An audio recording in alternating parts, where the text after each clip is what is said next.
My name is Sandra, and I'm 28. I live in Houston, Texas, but I'm planning to move out soon. I was in a terrible marriage for a year and a half, but I managed to come out of it thanks to my father and the police. It was all my fault I got myself into this. If I was a bit clever, maybe I would have done the right thing and said no to that marriage. I was always this very shy and aloof girl. I didn't quite like hanging out with people. I always did that in front of my computer. Having its unlimited availability, I was completely engrossed in the virtual world.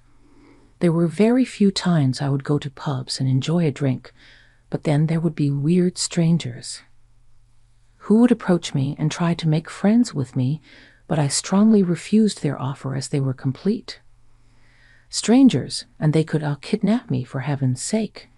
My mother died when I was 6. She had an untreated heart condition. I was raised by my father. He worked as a Marine from the age of 23. He would often leave us for long journeys through adventurous waters and explore new things. I missed him a lot during those times. He would send letters to my mother, and he even tried to call her whenever there was an opportunity. When my mom died, he came back. He saw me crying like crazy beside the casket. He picked me up and tried his very best to console me. "Hey, my little girl missed me. Wow, you've grown so much." "Papa, hey now, Dove, it's all right now. That Daddy's here, you'll be all right, I promise, okay?" I still kept crying in his arms, clutching his uniform. My dad slowly patted my back and kept humming my favorite lullaby until I finally fell asleep. That night I saw him, sitting alone on the couch drinking. He looked pale and sad. He kept muttering something to himself and then muffled his face on the cushion and started crying. That was the second time I saw him cry. The first was when I fell from the slide and hurt myself. Maybe he blamed himself for all the things that happened. He took a break for 2 months before leaving for work again. Before doing so, he left me with my grandmother, me Dove, who took care of me while he was away.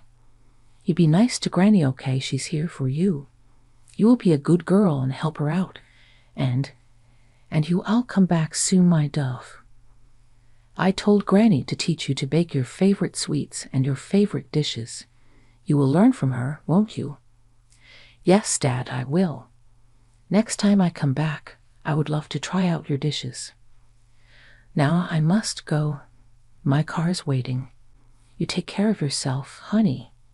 He left. I knew he would be returning after 6 months or so. He would often send me gifts and small souvenirs from the places he had visited. I would mostly stay indoors and help Grandma out with her chores. I avoided playing with kids. I didn't like to. As I grew up, I became more and more dependent on the comfort of my room. My dad eventually sent me back to our old home. I hated going to college. I hated interacting with people. The internet gave me more confidence than the outside world could ever do, each with its own stories waiting to be discovered. It's both thrilling and comforting to talk to people whom I'll probably never meet in person. I can share my thoughts, feelings, and interests with them, knowing that they won't judge me for being an introvert. In this vast sea of connections, I've found friends who truly understand me through the screen. I've met people from different cultures, backgrounds, and experiences.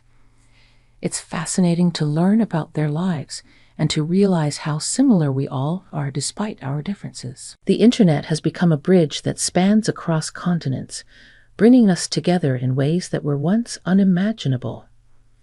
There, I met a guy named Ricky. He was a streamer. At least that's what he told me. He first started with chat, and then it went ahead with video calls. I often hid my secret with a Batman mask and a small scarf on my face, and he would hide his face too and wear a beanie. "Hi, Sandra. It's great to see you finally." "Hello, Rick. Nice to meet you." Virtually. "Likewise. So how are you doing today? How many people did you chat with in total?" Oh, I'm doing fine, just a bit nervous, to be honest. You? That's completely normal. But trust me, I don't bite. I'm as awkward as you are, after all. It's our first proper conversation. So, Rick, tell me more about you. How did you end up on this online platform? Well, I love meeting new people and exploring different perspectives. I tend to stay at home more often than I should, and this online community seemed like a perfect opportunity to do just that. How about you? I'm a typical introvert, so I find it a bit challenging to socialize in traditional settings. Online platforms provide a sense of comfort and allow me to open up a bit more. I completely understand. Virtual connections can be surprisingly meaningful. I'm glad we crossed paths. Their chat and finding common interests and stories and talking about their lives did wonders for me. I started feeling more and more at ease as the chat naturally continued. You know, I never thought it'd be so easy to talk to a complete stranger like that online. We didn't have to rehearse answers or think twice about saying something. It was just mutual feelings, Sandra. You can chat with people, and face it, you're a great conversation partner. I'm glad we did this. Hit me up if you want more chatting. I'm mostly online playing Mario. Oh, and I forgot to ask, do you play games? I'd love that. Rick, by the way, no.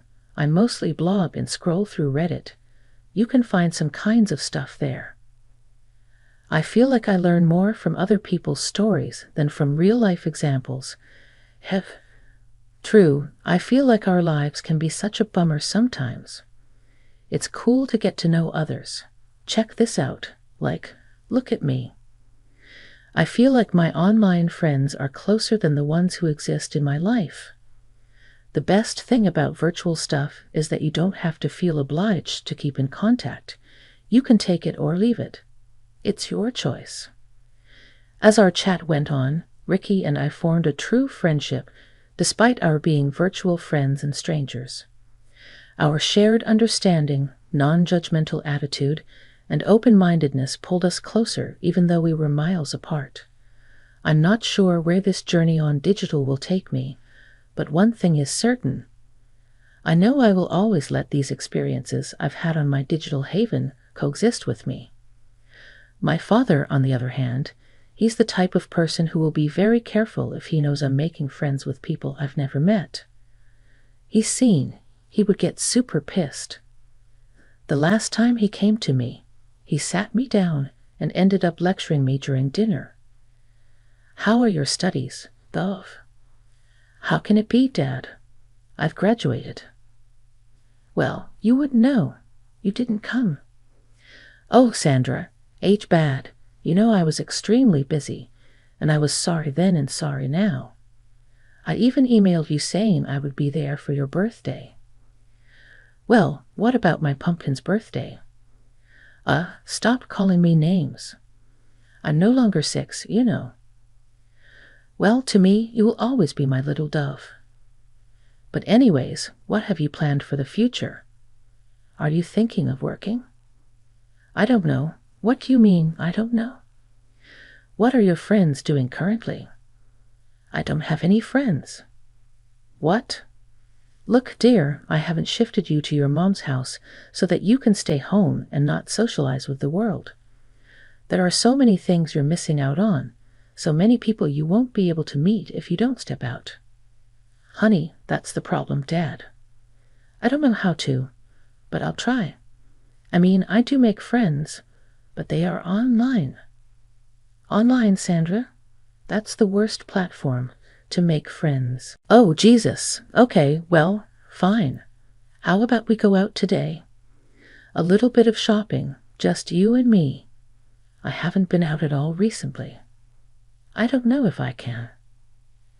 Absolutely, you can, Sandra. You have to try. This is not a healthy way of living, I understand. Ever since Marissa died, you have become. Why are you bringing Mom into this? What are you trying to suggest? I am not suggesting anything, honey. I'm just saying that there are ways to move on.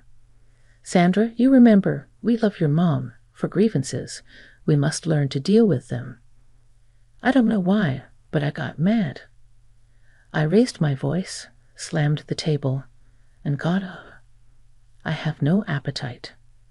I carried all my plates to the sink. Sandra, don't do so much to your father, please. I was trying to help you. Why don't you see me? You don't know anything about me, so don't even try to. I was enraged and went online to find Rick. At first, Ricky seemed like a nice person. He understood and listened. I was glad to have someone with whom I could talk, especially about what I was feeling. As an introvert, I always found solace in my home, using my computer screen. Everyone was going out, but I was watch over my virtual home. My father wanted me to go, but I never did. He had been pressuring me more before we had that conversation. I spent most of my life online. I knew he would do this. I knew he wouldn't get me. I knew he would think I was hurting my growth and personality and would want to do everything to force me out of my comfort zone because that's what he and my mom did. But life scared me. I need to tell Rick everything, and I met Joe. Hey, Sandra. Do you want to go with me? We can go to quiet places because we're both introverts, right? There are not many people there. I know of a place. I don't know. I feel like I need time to think. I just wanted to tell you whatever was going on.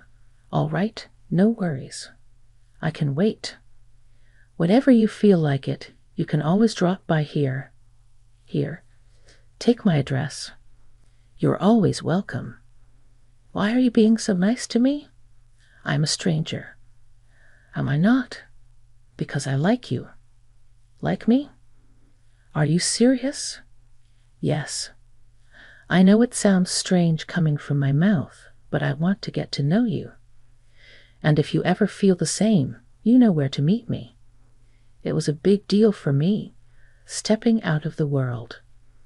My heart pounded with both excitement and nerves as the man I had been talking to online for the past month surprisingly lived very close to me, like a 20-minute drive or so. I took a deep breath, gathering my courage before knocking on the weathered wooden door. It creaked open, revealing Rick with a warm smile that instantly eased my apprehension. He was quite a charming young man. His home might not have been what one would call complimenting at first glance, but there was something endearing about it. It exuded a sense of authenticity and lived in charm that made it feel welcoming. As I stepped inside, I couldn't help but notice the small details that revealed a lot about Ricky's character. The bookshelves filled with well-loved classics, the stack of board games, his computer setup, etc. Welcome to my humble abode. Your gracious presence was much needed, my fair master. Some G-game language I probably won't understand, but thank you, this is quite a cozy place. Do you live alone? Nope, my fair princess. I live with my mom. She lives downstairs. I have the top floor all to myself. Come, I'll show you around. We spent the day talking, laughing, and discovering even more about each other. Meeting in person added depth to our connection, and I felt a newfound appreciation for the person behind the screen. Rick was just as kind and genuine as I had imagined, and his quirky sense of humor only made me like him more. As the sun dipped below the horizon, Rick suggested we take a stroll outside, and I agreed without hesitation. As we wandered along the nearby park, the conversation flowed effortlessly, and my initial nervousness transformed into comfort. It felt like an extension of our online chats, but with an added layer of intimacy that only face-to-face interactions could bring. Wait, are you telling me you didn't celebrate your birthday? I had been learning about this man I was talking to online for the past month. He surprisingly lived very close to me, like a 20-minute drive or so. I took a deep breath, gathering my courage before knocking on the weathered wooden door. It creaked open, revealing Rick with a warm smile that instantly eased my apprehension. He was quite a professional young man. His home might not have been what one would call complimenting at first glance, but there was something endearing about it. It exuded a sense of authenticity and lived-in charm that made it feel welcoming. As I stepped inside, I couldn't help but notice the small details that revealed a lot about Ricky's character. The bookshelves are filled with well-loved classics, the stack of board games, his computer setup, etc. Welcome to my humble abode. Your gracious presence was much needed, my fair master. Some G-game language I probably won't understand, but thank you. This is quite a cozy place. Do you live alone? Nope, my fair princess. I live with my mom. She lives downstairs. I have the top floor all to myself. Come, I'll show you around. We spent the day talking, laughing, and discovering even more about each other. Meeting in person added depth to our connection, and I felt newfound appreciation for the person behind the screen. Rick was just as kind and genuine as I had imagined, and his quirky sense of humor only made me like him more. As the sun dipped below, Rick proposed to Adeline, and I from the horizon took a walk outside, and I did not even have to think because it was a beautiful idea. As we walked along the nearby park, the conversation went on smoothly.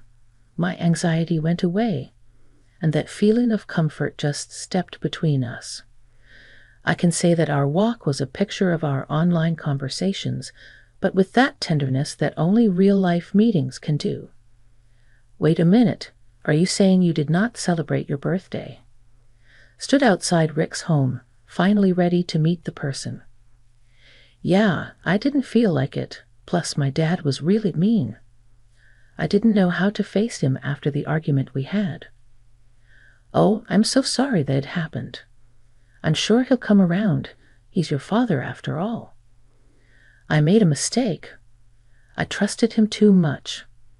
I felt like his words were honey, but I didn't realize I was just like one of his games. When we started to date, he became an overly possessive and jealous boyfriend. He would always make me talk to him on the phone or online. If I ever tried to chat with someone else, he would get angry. He kept saying that he loved me a lot and wanted to protect me. I believed him. Why did I believe him? As our relationship grew stronger, it became apparent that his mother didn't approve of me. It was disheartening to know that she harbored such negative feelings towards me, someone she hadn't even met in person. Her disapproval weighed on me, and I couldn't help but wonder why she couldn't see the love and care we had for each other. Rick's close relationship with his mother was evident, and he often referred to himself as a mama's boy. While I respected the bond they shared, it also created some kind of distance between us. I got it that family was important to him. I just couldn't help but feel like an outsider trying to navigate the complexities of his mother's disapproval. The strangest thing ever, though, was that his mother low-key wanted us to marry off. She knew I had no one in the world, and my father doesn't stay with me. She probably thought I would be a great servant to her. You don't really need this. Not every parent is perfect. But look at your dad, for instance. But at least my mother cares about me. Please, Rick, you know when you talk like that, it really hurts that you know I'm actually the only one for you right now because your dad does not actually love you, and I do. So stop complaining so much about my life and try to compromise. We had a secret marriage. Ricky did not allow me to invite my father after saying that he would never approve of this wedding. He successfully brainwashed me into thinking that my dad did not love me, and I silently got married to him.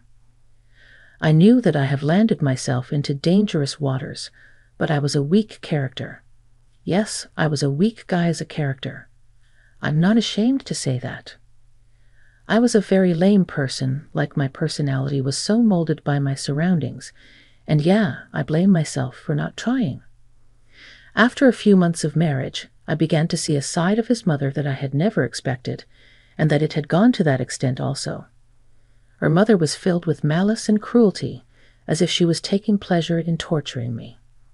She made me doubt my worth, always making me feel rejected and defeated. It started with little passive-aggressive comments and remarks.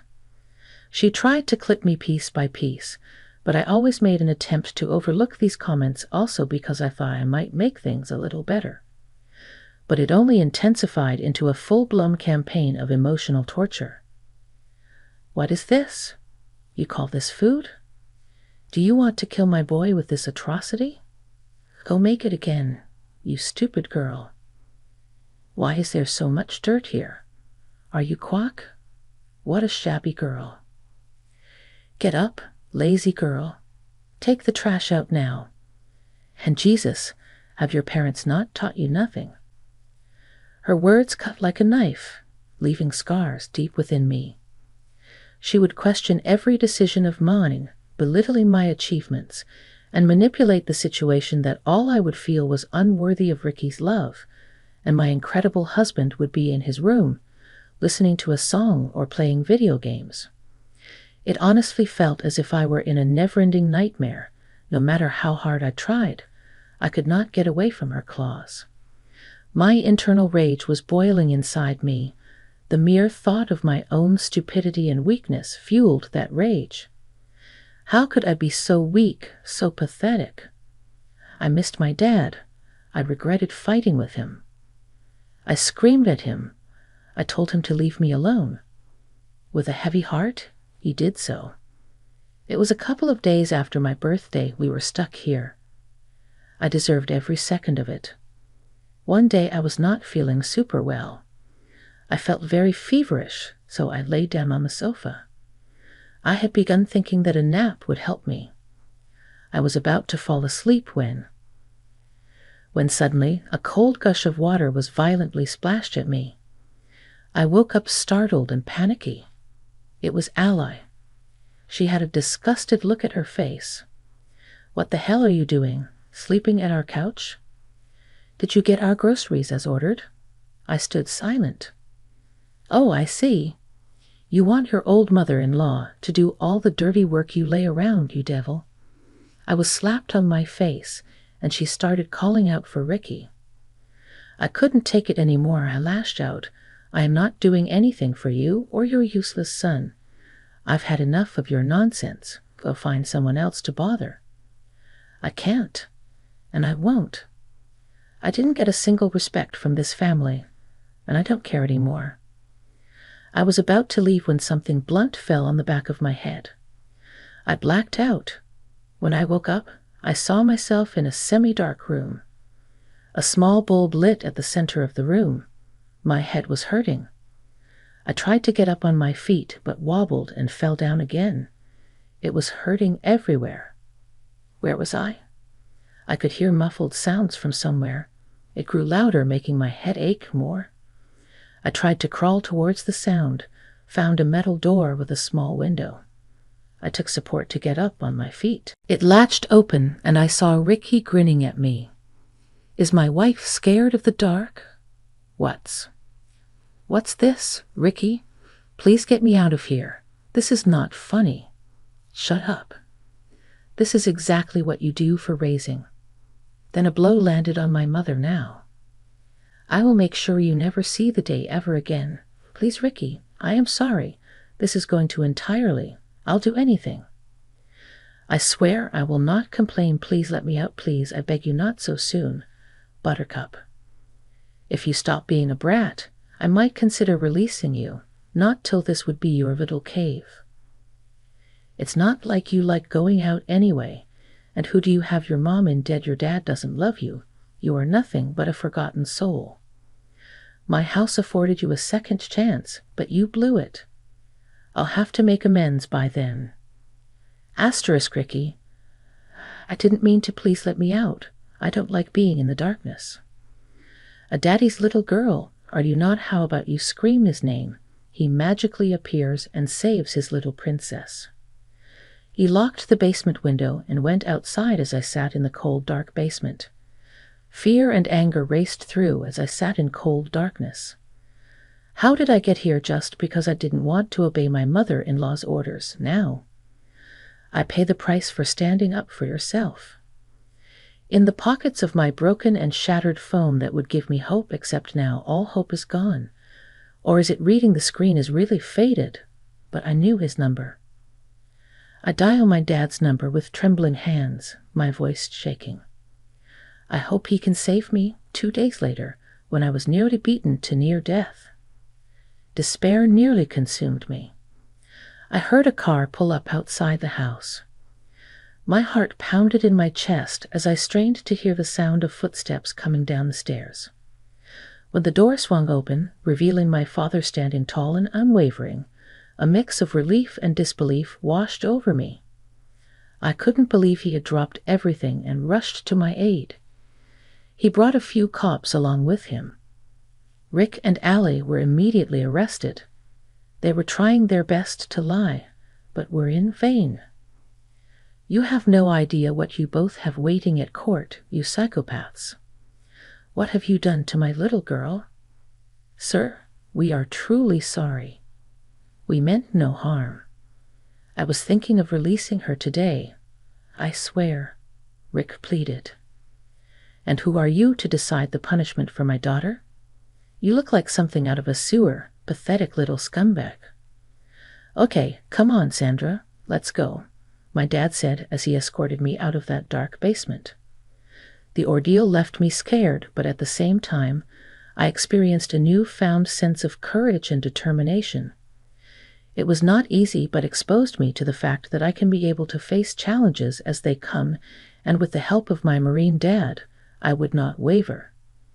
Henceforth, I promised to stand up for myself and never let anyone take my voice. I only wish Ricky and his mom would rot in jail to allow me to move to New Orleans with my dad, because Texas was no longer safe for me. And before I forget, I will never ever rely on online strangers again. Lesson learned.